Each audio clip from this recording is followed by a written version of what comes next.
Sickle cell anaemia.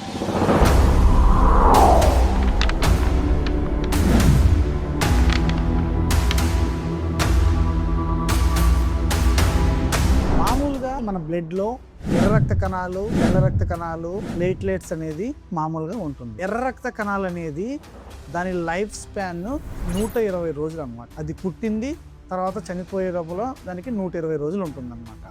ఈ ఎర్ర రక్త కణాలు మనకి డిస్క్ షేప్డ్ అంటే వడలాగా ఉంటుందన్నమాట. ఒక డోనట్ షేప్డ్ అంటారు, వడలాగా ఉంటుంది. ఇది ఫ్లెక్సిబుల్గా ఉంటుందన్నమాట.